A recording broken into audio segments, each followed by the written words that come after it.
Director Kamalakar Kameswara Rao గారి చిత్రాలేంటో ఈ వీడియోలో చూద్దాం. 1954లో చంద్రహారం అనే చిత్రం విడుదలైంది.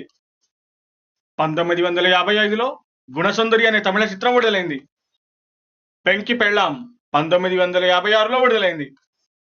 పాండురంగ మహాత్యం 1957లో విడుదలైంది. 1958లో శోభ అనే చిత్రం విడుదలైంది. రేచుక్క పగటి చుక్క 1959లో విడుదలైంది. మహాకవి కాళిదాసు 1960లో విడుదలైంది.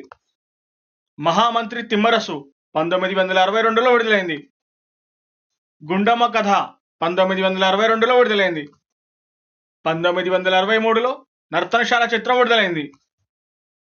పాండవ వనవాసం 1965లో విడుదలైంది. 1966లో శకుంతల చిత్రం విడుదలైంది. శ్రీకృష్ణ తులాభారం 1966లో విడుదలైంది.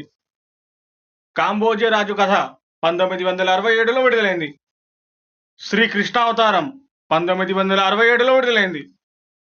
1968లో కలసిన మనసులు అనే చిత్రం విడుదలైంది.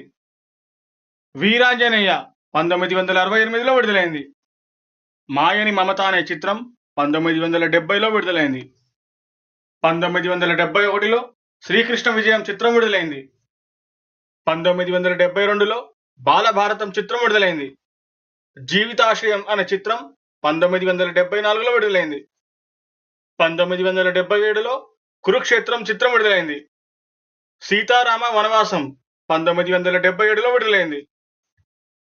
జ్ఞాన కుజందై అనే తమిళ చిత్రం 1979లో విడుదలైంది. శ్రీ వినాయక విజయం 1979లో విడుదలైంది.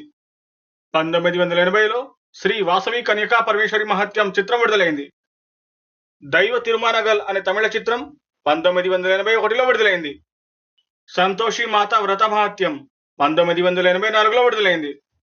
శ్రీ దత్త దర్శనం 1985లో విడుదలైంది.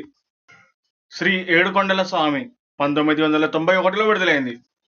ఈ చిత్రాల్లో మీకు నచ్చిన చిత్రాన్ని కామెంట్ చేయండి. అలాగే మా ఛానల్ని సబ్స్క్రైబ్ చేయండి.